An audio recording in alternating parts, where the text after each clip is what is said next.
नमो नमो प्रणाम।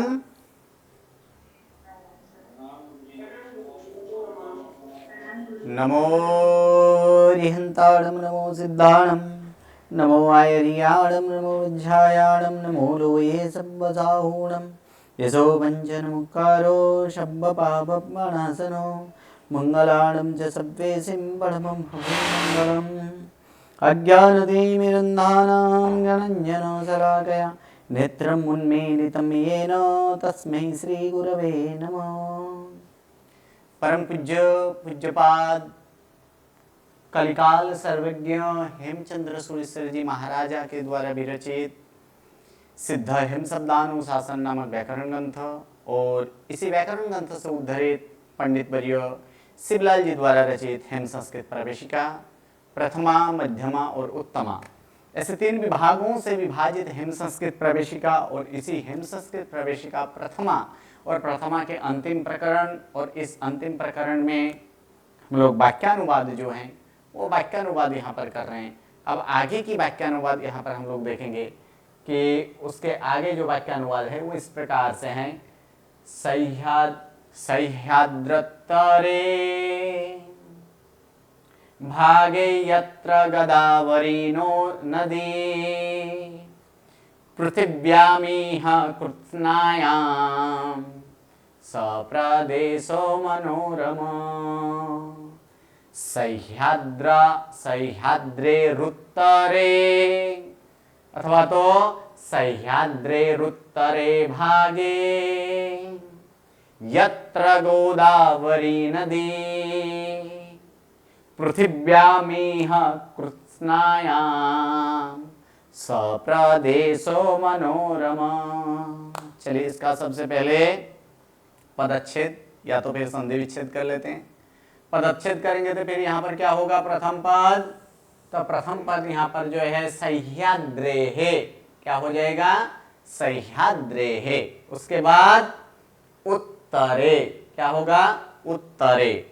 फिर भागे यत्र गोदावरी नदी पृथिव्याम इह कृत्स्नायां स प्रदेशः मनोरमः। ये इतने पद से ये श्लोक बनाया गया है। तो और इसमें हम लोग देखेंगे क्रियापद। बोलिए यहां पर कोई क्रियापद है, प्रथम पंक्ति में कोई क्रियापद है? नहीं है। द्वितीय पंक्ति में कोई क्रियापद? जब क्रियापद न हो तब हम क्या ग्रहण करेंगे, यहाँ पर अस्ति, यहाँ पर अस्ति क्रियापद को ग्रहण करेंगे। अस्ति, अस्ति का मतलब है, ठीक है। का अस्ति, तो नदी अस्ति, का अस्ति, नदी अस्ति। कौन है, या तो क्या है, नदी है। कौन सी नदी, तो गोदावरी नदी। गोदावरी अर्थात गंगा का नाम ही दूसरा नाम क्या है, गंगा का दूसरा नाम गोदावरी है। ऐसे गोदावरी नदी है कहां, यत्र, जहां, जहां मतलब कहां, कि सह्याद्रेः उत्तरे भागे। सह्याद्रेः, तो ये सह्याद्रेः कौन सी विभक्ति है, अद्रि शब्द का षष्ठी एक वचन क्या होता है, अद्रेः होता है कि नहीं, अद्रे। तो सह्याद्रे अर्थात सह्य पर्वत, अद्रे, अद्रि शब्द का अर्थ क्या होता है, पर्वत, यानी सह्य पर्वत के उत्तरे भागे अर्थात उत्तर भाग में यत्र गोदावरी नदी अस्ति, जहां गोदावरी नदी है। यहां तक प्रथम लाइन में किसी को कोई तकलीफ?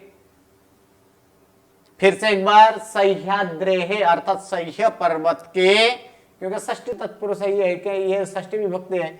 सह्याद्रेः अर्थात सह्य पर्वत के उत्तरे भागे, यानी उत्तर भाग में यत्र गोदावरी नदी अस्ति, जहां गोदावरी नदी है। उसके बाद फिर से एक बार, यहां भी कुछ नहीं है तो यहां भी हम लोग क्या लेंगे, अस्ति लेंगे। अस्ति, अस्ति का मतलब है। किस प्रकार का है वो, तो मनोरम अस्ति, अर्थात मनोरम है। मनोरम का अर्थ जहां मन को आनंदित करें उस स्थान को क्या कहा जाता है? मनोरम, अर्थात अति सुंदर। जैसे अति सुंदर भी कहा जा सकता है। तो मनोरम है। क्या मनोरम है? तो प्रदेश मनोरमो अस्ति, यानी प्रदेश मनोरम है। कौन सा प्रदेश? तो स प्रदेश, अर्थात वह प्रदेश। ठीक है, तो वह प्रदेश कैसे है? तो इह पृथिव्याम कृत्स्नाम, इह कृत्स्नाम पृथिव्याम। यह का मतलब यहां, यह का मतलब यहां, यहां कृत्स्नायाम पृथिव्याम, दोनों सप्तम विभक्ति है, अर्थात इस, ये भी हो सकते इस संपूर्ण पृथ्वी में। कृत्स्नायाम का मतलब क्या है? संपूर्ण, यानी समस्त पृथ्वी में। समस्त बोला जाए, संपूर्ण बोला जाए, इस समस्त पृथ्वी में सप्रदेश मनोरम अस्ति, वह प्रदेश कैसा है? मनोरम है, अर्थात सुंदर है। फिर से संपूर्ण वाक्य कि सह्य पर्वत के उत्तर भाग में जहां गोदावरी नदी है और यह समस्त पृथ्वी में, समस्त पृथ्वी में यह प्रदेश, क्या वह प्रदेश कैसे है? कि मनोरम है अथवा तो सुंदर है। इस समस्त पृथ्वी में वह प्रदेश मनोरम है। ओके, चलिए नेक्स्ट वाक्य। कह कौ के कम को कान हसती हसतो हसंती तन्वंगया दृष्ट्वा पल्लवमधर पाणि पद्मे च करोकान्दता दन्तः, दता नहीं दन्तः। कह कौ के कम को कान हसती हसतः हसतो हसन्ति तन्वंगया दृष्ट्वा पल्लवमधर पाणि पद्मे च करोकान्दन्तः। इसका अगर देखेंगे, कह कौ के कम को कान किसका रूप है? कह कौ के कम कौ कान किसका रूप है? किम सर्वनाम का, सही है, किम सर्वनाम का ये रूप है। कह कौ के,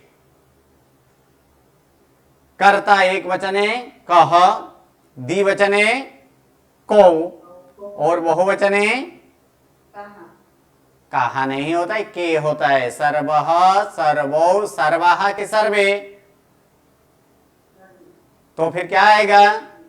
कह कौ के, फिर क्या आता है? कम कौ कान, तो वही है।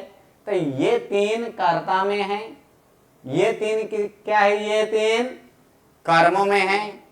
फिर आगे है ये क्रियापद है, हसती हसतः हसंती, अन्य पुरुष एक वचन द्विवचन बहुवचन है कि नहीं हस धातु का?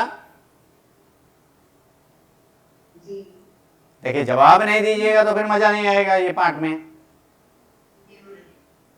कह कौ के कम कौ कान हसती हसतः हसंती, ठीक है।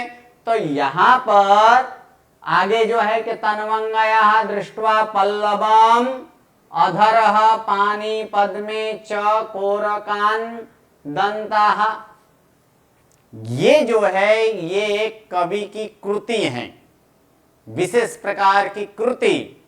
ये लेखक की एक लेखन शैली है।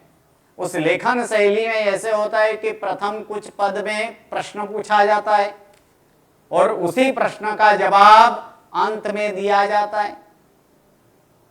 तो यही कवि यही दर्शाया गया है इसमें भी कि पहले प्रश्न करते हैं और फिर उसी में प्रश्न का जवाब भी दिया जाता है। तो यहां पर प्रश्न पूछा गया है कि कह पहले कर्ता, फिर कर्म और क्रियापद।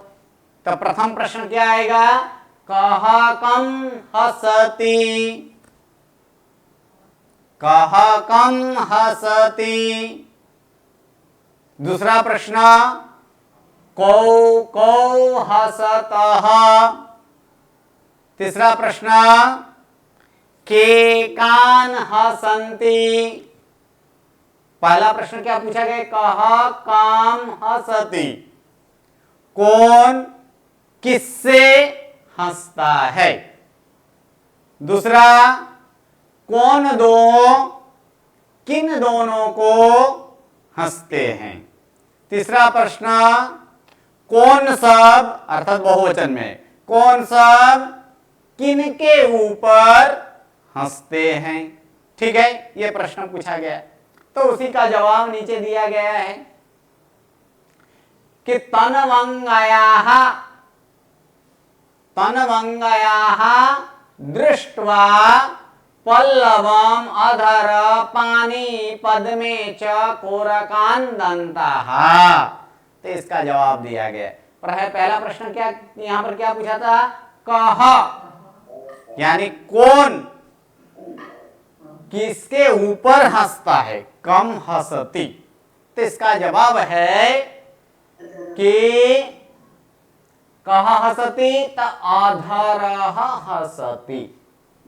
एक वचन है ना, अधरः, अधरः हसति, यानी अधर का मतलब होठ हंसता है।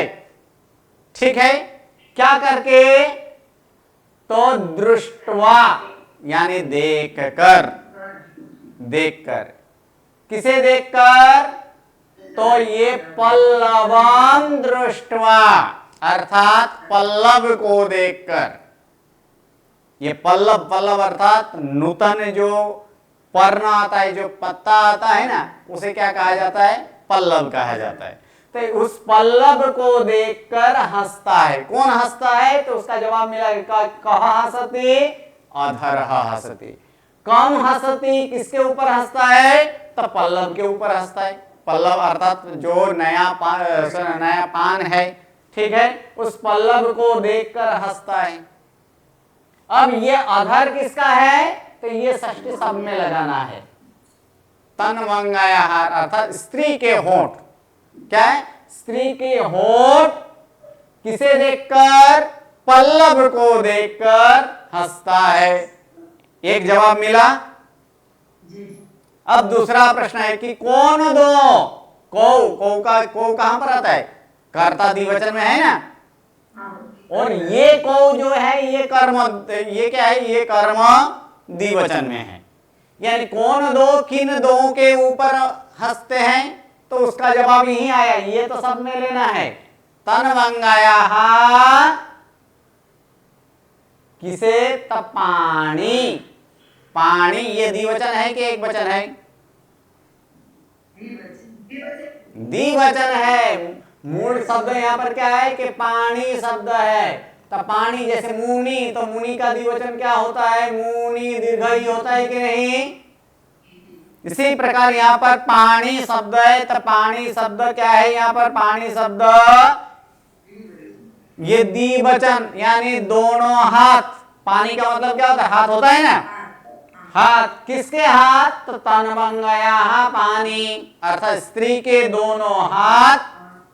फिर क्या है, पद्मम पद में पद्मानी है कि नहीं, नपुंसक लिंग है ना, तो पद्मम पद में पद्मानी, तो इसको कर्म में लेना है।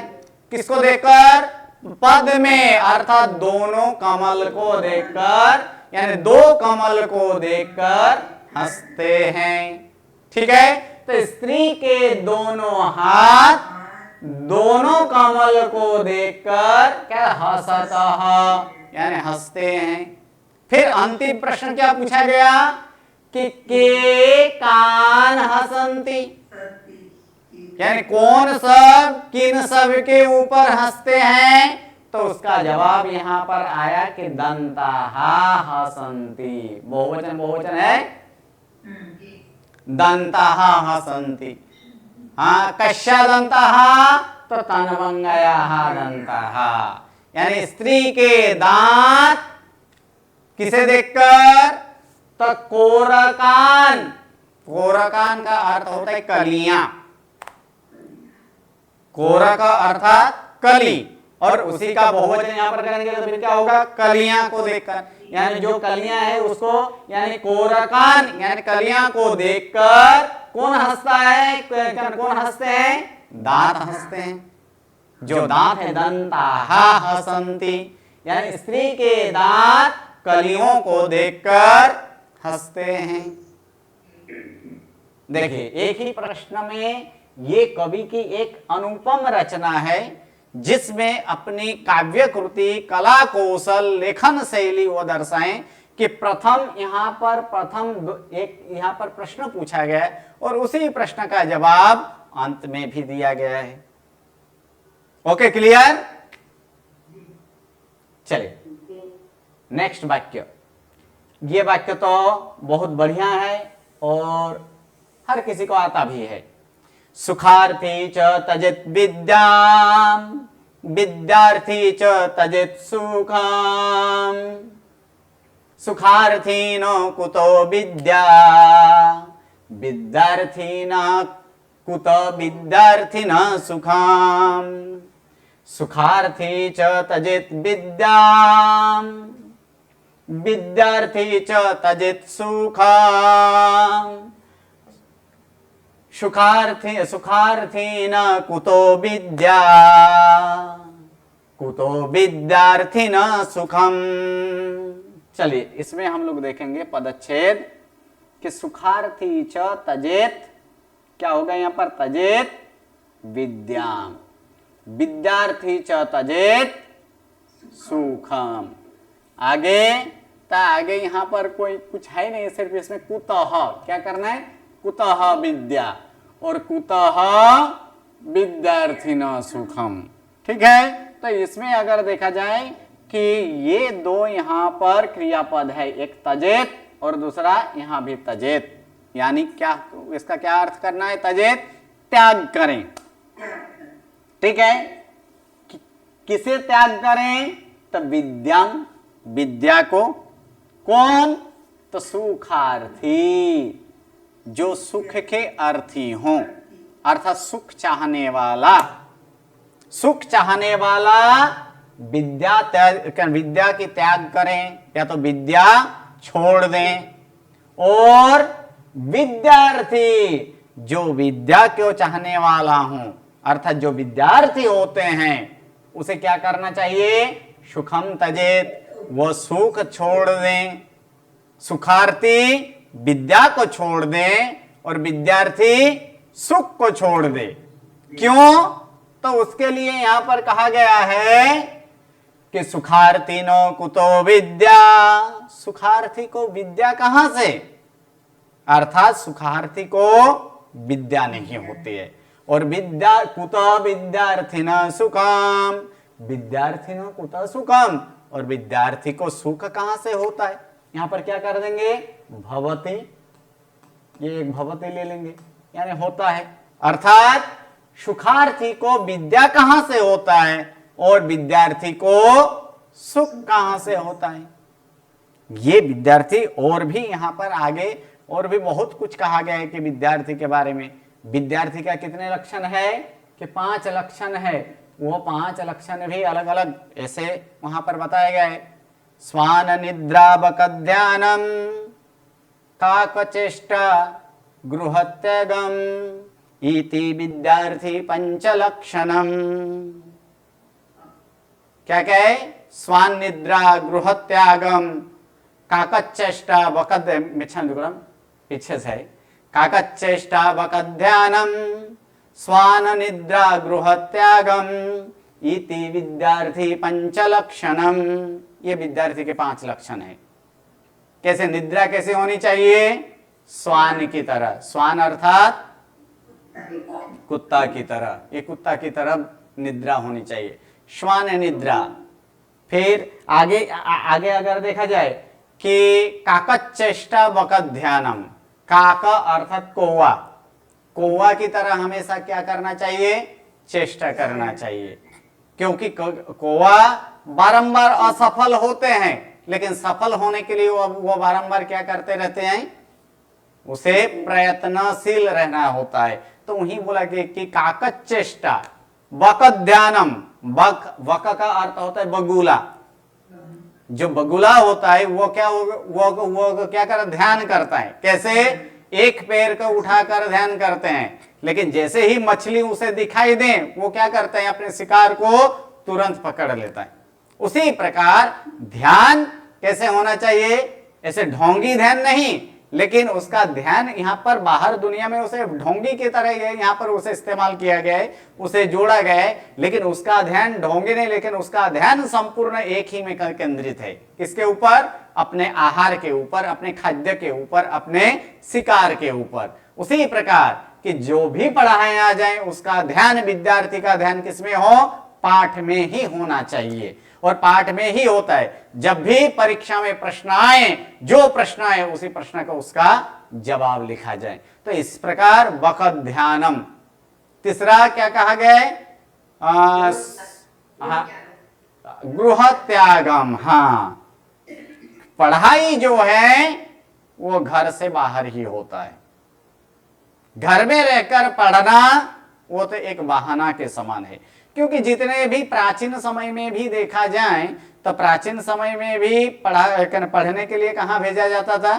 गुरुकुल भेजा जाता था। वह गुरुकुल के पास में चाहे जितना भी उदाहरण लिया जाए, बड़े बड़े जितने भी हैं, राजा हो, मंत्री हो, कोई भी हो, अगर यहाँ पर देखा जाए कि अन्य शास्त्रों में कि यहाँ पर सभी का मान्यता में भी राम को भी कहाँ भेजा गया था? गुरुकुल। कृष्ण के भी इधर कहाँ भेजा? गुरुकुल। यानी सब जितने भी महान हुए हैं सभी को विद्या प्राप्ति के लिए कहाँ भेजा गया? गुरुकुल में। अर्थात घर से त्याग होना चाहिए। और आज के समय में भी अगर वो देखेंगे तो लगभग, हाँ, हॉस्टल में तो वो तो रहते हैं, लेकिन जो घर में रहते हैं तो उन सब का एक ही शिकायत होता है कि बच्चे मानते नहीं हैं। पूरा दिन क्या करते हैं? मोबाइल में घुसा रहता है, मोबाइल, टीवी इत्यादि। तो फिर उसकी पढ़ाई कहां से होगा? इसीलिए क्या कहा गया है कि बाहर रहकर घर त्याग करके ही विद्या की प्राप्ति हो सकती है। यह भी एक विद्यार्थी के लक्षण है। उसके बाद क्या है? स्वान निद्रा, कुत्ता की तरह निद्रा होना चाहिए। और एक है कि अल्पाहारी। कैसे है? अल्पाहारी। आहार कैसे होना चाहिए? वो आहार ग्रहण कैसे करें? अल्प प्रमाण से। मित आहार का ही यहाँ पर ग्रहण करना चाहिए। मित अर्थात प्रमाण अनुसार, कम भी नहीं और ज्यादा भी नहीं। अगर ज्यादा आहार कर लें तो फिर क्या होता है? तंद्रा। तंद्रा का मतलब आलस्य, आलस आता है। और आलस में पढ़ाई होगा नहीं होगा। इसीलिए ये जो है कि ये 5 विद्यार्थी के ऐसे लक्षण है, तो ये 5 लक्षण भी विद्यार्थी में होनी चाहिए। आगे की चलो। विद्याभासो विचारश्च समयोरेव शोभते, विवाहश्च विवादश्च समयोरेव शोभते। विद्याभासो विचारश्च समयोरेव शोभते, विवाहश्च विवादश्च समयोरेव शोभते। चलिए, इसमें हम संधि विच्छेद अर्थात तो इसका पदच्छेद करेंगे। तो प्रथम पदच्छेद क्या होगा? विद्याभासः, उसके बाद विचारः, उसके बाद च, फिर क्या है? समयोः, उसके बाद एव शोभते। उसी प्रकार यहां पर विवाह च विवादः च समयोः एव शोभते। दोनों जगह पे हमें क्रियापद मिल चुका है। प्रथम क्रियापद क्या है? शोभते। और नीचे भी क्रियापद क्या है? शोभते, अर्थात शोभता है। क्या शोभता है? तो समयोः एव शोभते। सम शब्द है। सम शब्द का अर्थात समान, यानी समान में ही क्या होता है? एव का अर्थ ही, यानी समान में ही शोभता है। क्या? तो सबसे पहले विद्या अभ्यास। तो विद्या अभ्यास और विचार, ये इन दोनों को साथ में नहीं लेना है, अलग अलग ही करना है। विद्या अभ्यास समान में ही शोभता है। विद्या का अभ्यास करना हो, जैसे कि कोई क्लास 1 में हो और कोई क्लास 10th में हो, इन दोनों के बीच कोई समानता है समानता इसमें नहीं है, ऊंचा नीचा है। लेकिन वही क्लास 1 और क्लास 1 की विद्या का अगर पाठ हो, या तो कोई क्लास में किसी शिक्षक को भी यहाँ पर शिक्षा देनी हो, तो क्या दोनों के एक साथ बिठाते हैं? नहीं बिठाते हैं ना, क्योंकि इन दोनों में समानता नहीं है। इसलिए कहा गया कि विद्या का अभ्यास किसमें होनी चाहिए? समानता में होनी चाहिए। समयो एव शोभते। फिर आगे क्या है कि विचार, एक का विचार खूब ऊंचा विचार हो और एक का विचार एकदम नीचा विचार हो, दोनों में कोई समानता है? नहीं ना। तो इन दोनों का विचार में भी, विचार किसके साथ? जो समान लेवल का हो उनके साथ ही विचार शोभता है। उसी तरह यहां पर कहा गया कि विद्या अभ्यास तथा विचार समान में ही, अर्थात सम हो उनमें ही शोभता है। और अगर असमान हो तो शोभता है? नहीं शोभता है। ठीक है। उसी प्रकार यहां पर कहा गया कि विवाह समयोः एव शोभते। विवाह जो है, विवाह का अर्थ होता है लग्न यानी शादी, यानी शादी भी किसमें? समान में ही शोभता है। अगर समान नहीं हो, अगर ऊंचा नीचा हो, तो फिर वहां पर वाद विवाद होता ही है। इसीलिए दोनों के समान, पति और पत्नी, एक अगर देखा जाए एकदम अनपढ़ हो, कुछ पढ़ा ना हो, और एकदम एक कोई एकदम खूब डिग्री वाला हो, तो उन दोनों में कोई समानता है? नहीं। तो तुरंत ही दोनों में मनमेल होगा? नहीं होगा ना। तो वहां भी इसीलिए बोला गया कि ये समान जो है वो समान में, उसी प्रकार विवाह समान में ही शोभता है। उसी प्रकार विवाद, विवाद अगर जो वाद किया जाता है, तो वाद में भी ज्ञान दोनों में क्या होना चाहिए? एक समान होना चाहिए, बराबर का होना चाहिए, तभी वो शोभायमान है।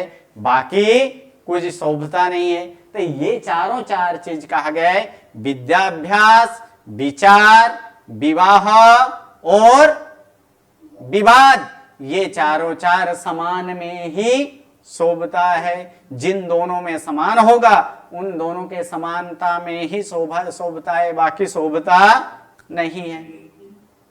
उसके बाद वाला है दिवा पश्यति नो लूक काको नक्तं न पश्यति अपूर्व कोपी कामंधो दिवानक्तं न पश्यति। दिवा पश्यति नो लूक काको नक्तं न पश्यति अपूर्व कोपी कामंध दिवानक्तं न पश्यति। चलिए इसका यहां पर देख लेते हैं। दीवा ये एक अव्यय है जिसका अर्थ क्या होता है? दीपक नहीं, दीवा का अर्थ दिन, दिन। पश्यति अर्थात देखता है। नो लूक, इसमें न प्लस उलूक, क्या करना है? न प्लस उलूक। तो नो लूक क्यों हुआ? तो अवर्ण के बाद उ वर्ण आया है, अवर्ण के बाद ई वर्ण, उ वर्ण, रु वर्ण और लु वर्ण आए, तो दोनों मिलकर क्या होता है? साथ में ए ओ अर तथा अल होता है। तो अ और उ दोनों मिलकर क्या हो चुका है? ओ हो चुका है। इसलिए नो लूक है क्या? न उलूक। फिर आगे है काकः, फिर नक्तम, ये भी एक अव्यय है। इस नक्त शब्द का अर्थ क्या है? रात्रि। क्या कर रहा है? रात्रि। न पश्यति। फिर क्या? अपूर्वः कोपी कामंधः, काम से जो अंध हो उसे क्या कहा जाता है? कामंधः। कामंधः दिवानक्तं न पश्यति। तो क्रियापद यहां पर दिखाई देता है, चारों चार जगह है यहाँ पर क्रियापद है, 3 जगह पे क्रियापद है, पश्यति पश्यति, लेकिन न पूर्वक जब हो तो फिर वो कहाँ जोड़ना है, क्रियापद से पहले न का जोड़ना है। क्रियापद पश्यति है अर्थात देखता है, और न पश्यति करेंगे तो देखता नहीं है।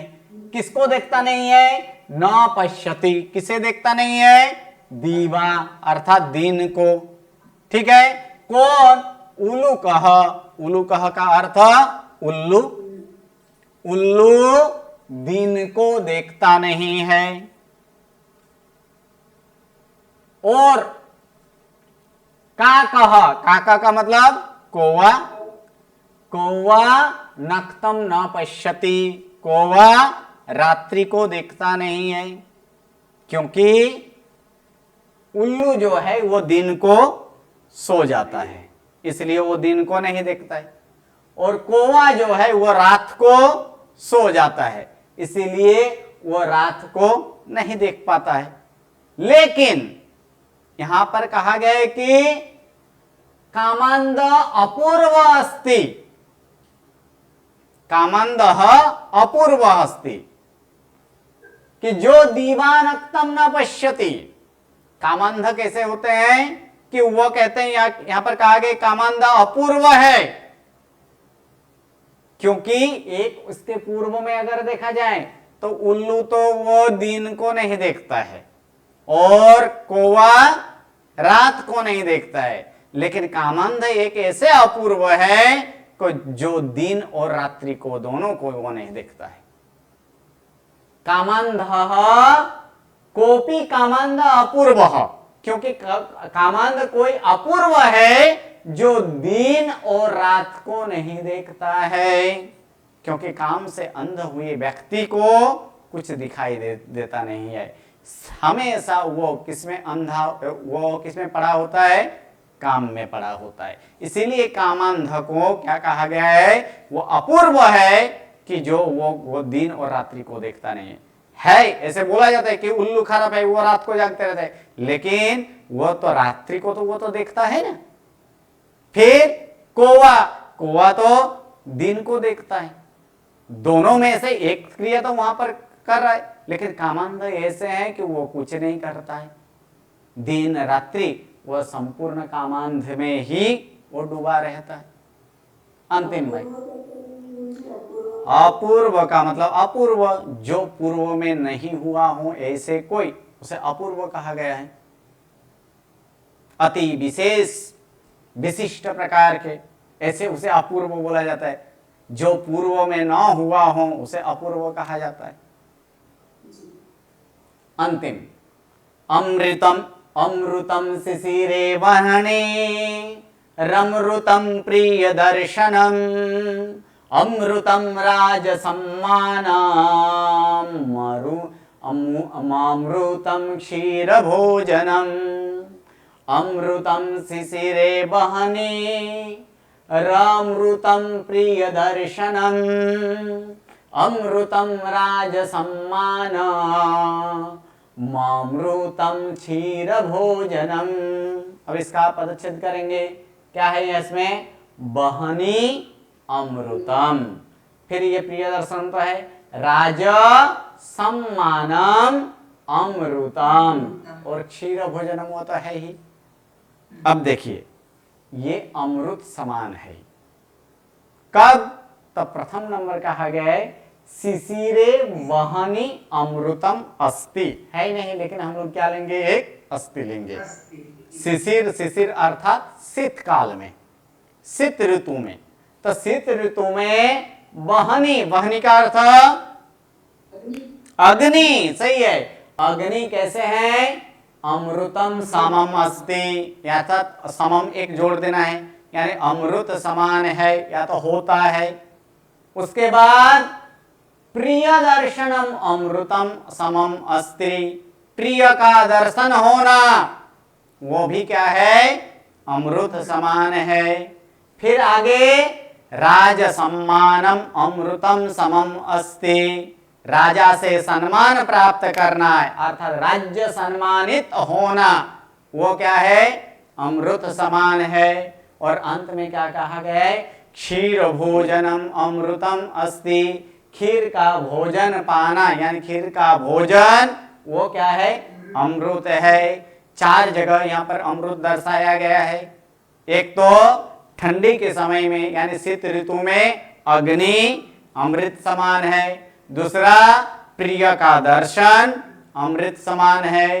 तीसरा राजा से सम्मानित होना, सम्मान पाना, राज सम्मान पाना वह अमृत समान है। और अंत में क्या है?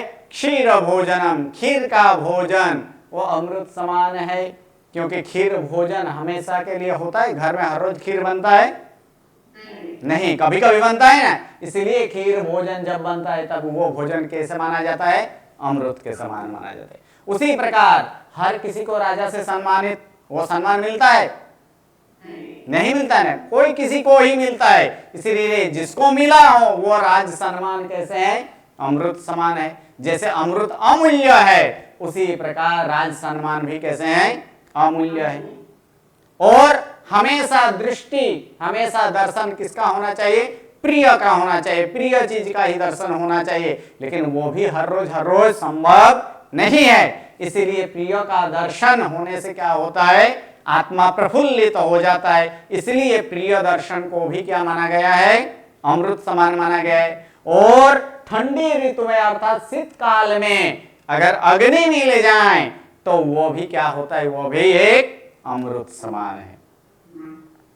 अब जो है कि यहां पर सुभाषित हम लोग देखेंगे। सुभाषित, सुभाषित जो है ये किसी के द्वारा रचना नहीं है। सुभाषित क्या है? संकलित है। यह संकलन किया गया है, कहीं से वो उठाया गया है। जैसे सुवाक्य हो, सुविचार हो, वो क्या किया जाता है? उठाया जाता है ना, कहीं से भी उठाकर लिखा जाता है। एक जगह पे उसको एकत्रित किया जाता है। उसी प्रकार ये सुभाषित। और सुभाषित ऐसे कहा जा सकता है कि है छोटा, लेकिन अर्थ इसका अगर देखा जाए, अर्थ तो बहुत कुछ इसमें अर्थ में वो बता कर जाता है। बहुत ऐसे महामूल्य अगर उसको देखा जाए तो उसको ऐसे भी कहा जा सकता है सुभाष। सुभाष अर्थात सु का अर्थ होता है सुंदर। और भाष, भाष शब्द का अर्थ क्या होता है? बोलना। भाष धातु का अर्थ क्या है? बोलना है ना। तो सुंदर वाणी है जिसमें, उसे क्या कहा जाता है? सुभाषित। और यही सुभाषित सुवास देकर जाता है। सुवास अर्थात सुंदर गंधवे, अर्थात आत्मा को प्रफुल्लित करने वाला होता है छोटा छोटा श्लोक की तरह, लेकिन अर्थ इसका विशाल अर्थ होता है। कहीं अगर देखा जाए कि ज्यादातर जितने भी ऐसे पंचतंत्र की जो, अगर जिसने भी, वो नाम भूल गया उसका लेखक, उन सब में पंचतंत्र में ज्यादा, हाँ जी, विष्णु शर्मा द्वारा रचित जो पंचतंत्र है, उस पंचतंत्र में भी उदाहरण किसका है? उदाहरण हमेशा पशु, पक्षी, जानवर, कुछ भी हो, उन सब का उदाहरण लेकर वहां पर पूरा के पूरा ऐसे वार्ता या तो कहानी वहां पर दर्शाया जाता है। लेकिन बोध किसके लिए होता है? मनुष्य के लिए। ये मनुष्य के लिए बोध होता है। उसमें भी कुछ ऐसे शब्दों का संकलन जो आत्मा को बदल सकता है। आत्मा का दिशा दशा संपूर्ण बदलने वाला अगर कोई हो तो वो सुभाषित होता है। और ये सुभाषित बहुत बढ़िया सुभाषित है। तो वो सुभाषित यहाँ पर हम लोग देखेंगे। एक तो सर्वप्रथम सुभाषित प्रथम नंबर में क्या दिया गया है? नरस्याभरणम रूपम, रूपस्याभरणम गुणा, गुणस्याभरणम ज्ञानम, ज्ञानस्याभरणम क्षमा। आभरण शब्द का अर्थ क्या होता है? आभूषण। आभूषण अर्थात अलंकार। ठीक है। तो रूपस्य नरस्य आभरणम रूपम, मनुष्य का आभूषण क्या है? सोना, चांदी, हीरा, मोती, माणिक, ये सब नहीं, क्या है? रूप है। लेकिन रूप का भी आभूषण क्या है? गुण। वही रूप शोभायमान है जो गुण से युक्त हो। इसीलिए कहा गया है कि रूपस्य आभरणम गुणः अस्ति, गुणः अस्ति, अर्थात रूप का आभूषण अर्थात अलंकार वो क्या है? गुण है। और गुण का अलंकार को क्या है? ज्ञान। और ज्ञान का अलंकार क्या है? क्षमा। ज्ञान हो अगर क्षमा न हो तो वो ज्ञान अच्छा। जैसे कि हम जानते हैं चंड कौशिक के पूर्व में जो कौशिक शब्द था, कौशिक नामक ऋषि, ठीक, और उसी कौशिक ऋषि के कितने शिष्य? 500 विद्यार्थी, 500 शिष्य। लेकिन एक क्रोधी स्वभाव होने के कारण, क्षमा उनमें न होने के कारण कितने रहे अंत में? कोई नहीं, खुद ही वो सब के सब उसे छोड़कर चले गए। क्यों? क्योंकि उसके पास ज्ञान विद्या बहुत कुछ है, लेकिन क्या नहीं था? क्षमा। इसीलिए ज्ञान का अलंकार क्या है? क्षमा है। ज्ञान क्षमा से ही युक्त है। और भी उदाहरण है वहां पर, जैसे कि उदाहरण में मणि जो होता है वो मणि कैसा होता है? महामूल्यवान ना, महामूल्यवान मणि होता है। और वही मणि नागमणि, ये भी नाम सुने होंगे। नागमणि कहां पर होता है? नाग के मस्तक पर, ठीक है। तो नाग के मस्तक ऊपर जो मणि है वो मणि महामूल्य है, लेकिन उसे कोई ग्रहण करने का हिम्मत करता है? प्रयत्न करता है। क्यों? हाँ, क्योंकि वह सर्प क्या है? क्रोधी स्वभाव वाला है, उसमें क्षमा है ही नहीं। और क्षमा न होने के कारण वो नागमणि अमूल्य होने के बावजूद भी नाग के पास जब तक रहे तब तक उसका कोई कीमत है? कुछ नहीं है। इसीलिए क्यों? क्योंकि उसमें क्षमा नहीं है। उतनी कीमत वाला ऐसे कीमती ज्ञान हो, लेकिन अगर क्षमा न हो तो वो ज्ञान का भी कोई कीमत नहीं है। इसीलिए कहा गया ज्ञानस्य आभरणम क्षमा अस्ति। ज्ञानस्य आभरणम का अस्ति, तो ज्ञानस्य आभरणम क्षमा अस्ति। आगे का क्या कहा गया है? ये सब आते होंगे सब। नास्ति विद्या समम नेत्र, नास्ति सत्य समम तप, नास्ति लोभ समम दुखम, नास्ति त्याग समम सुखम। नास्ति अर्थात न अस्ति, ठीक है। न अस्ति, अस्ति का मतलब है, और न अस्ति का मतलब नहीं है। नहीं है, क्या नहीं है? तो नेत्रम नास्ति, अर्थात नेत्र का अर्थ आंख। नेत्र नहीं है किसके समान? तो विद्या समम, अर्थात विद्या के समान नेत्र नहीं है। उसी प्रकार सत्य समम तपः, तपः नास्ति, अर्थात सत्य के समान तप नहीं है। लोभ समम दुखम नास्ति, लोभ के समान दुख नहीं है। और त्याग समम सुखम नास्ति, त्याग के समान सुख नहीं है। क्योंकि ये सामान्य से जो चर्म चक्षु है वो कहां तक दिखाई देता है? उसका कुछ एक अवधि है ना, कोई एक मर्यादा होती है। लेकिन अगर उसके चर्म चक्षु हो लेकिन विद्या न हो, तो चर्म चक्षु हो और विद्या न हो तो वो क्या, वो उस सही रास्ता में वो चल पाएगा? नहीं चल पाएगा। कोई भी वस्तु हो, जैसे कि मान लीजिए यहाँ पर कोई एक तलवार है, वो तलवार वो देखता है, लेकिन तलवार चलाने की कला जिसे न आता हो चर्म चक्षु से, वो मात्र यहाँ पर क्या देखेंगे? तलवार है, लेकिन उस तलवार का वो उपयोग कर पाएंगे? नहीं कर पाएंगे। क्यों? क्योंकि उसके विद्या, ये तलवार चलाने की विद्या उसमें नहीं है। इसी प्रकार कहा गया कि विद्या के समान कोई नेत्र है नहीं। कहीं फंस जाए, क्या करना है उस समय? अगर उसकी वहां पर कोई विद्या ना हो तो फिर क्या होगा? इसीलिए कहा गया है कि विद्या के समान नेत्र नहीं है। अगर उसमें होशियारी हो तो वो वहां से बाहर निकाल सकता है, वो अपने बुद्धि से, अपने विद्या से वो बाहर निकल सकता है। इसी प्रकार इसलिए कहा गया कि विद्या के समान कोई नेत्र नहीं है।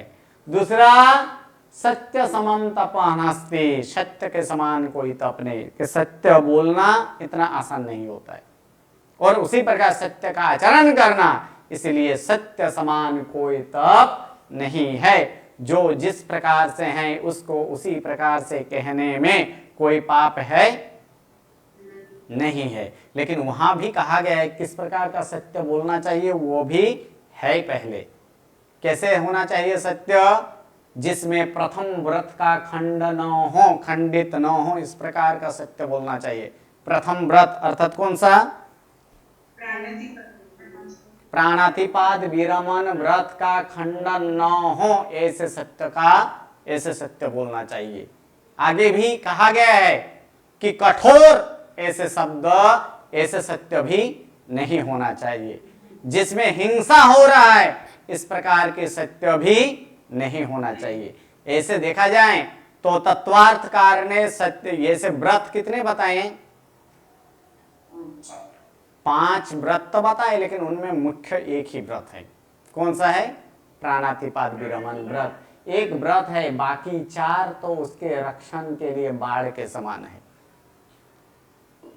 बाकी 4 क्या है, उसके रक्षण के लिए बाढ़ के समान है। अगर ये व्रत यहाँ पर पालन हो रहा है और अगर मूल व्रत का ही खंडन हो रहा है तो वो व्रत के समान है नहीं है। इसीलिए यहाँ पर कहा गया है कि सत्य भी कैसे बोलना चाहिए, तो वो भी वहां पर कहा गया जिसमें हिंसा न हो, इस प्रकार की सत्य बोलना चाहिए। अगर जिसमें हिंसा हो इस प्रकार का भी सत्य नहीं बोलना चाहिए। हिंसा की व्याख्या भी वहां पर अलग अलग प्रकार से कहा गया है। किसी का प्राण हानि करना, प्राण का नाश करना, यही हिंसा नहीं है। किसी को दुख पहुंचाना ये भी एक प्रकार की हिंसा है। तो ऐसे भी वचन नहीं बोलना चाहिए, कठोर वचन भी नहीं बोलना चाहिए। लेकिन इसलिए यहाँ पर कहा गया कि सत्य समान कोई तप नहीं है। उसके बाद क्या कहा गया, लोभ समान दुखम नास्ति, लोभ के समान कोई भी दुख नहीं है। और अंत में कहा गया त्याग के समान कोई सुख नहीं है, क्योंकि लोभ परिमित नहीं है। आज किसी का लोभ हो, इतना लोभ हो, कल वही लोभ क्या होगा, बढ़ते जाएगा, फिर बढ़ते जाएगा, फिर बढ़ते जाएगा, फिर बढ़ते जाएगा। अगर उसकी प्राप्ति ना हो तो दुख होता है ना। इसलिए क्या बोला गया है कि लोभ के समान दुख नहीं है और त्याग के समान कोई सुख नहीं है। त्याग करने में जो सुख है वो सुख किसी में भी नहीं है, इसलिए ये त्याग के समान सुख नहीं है।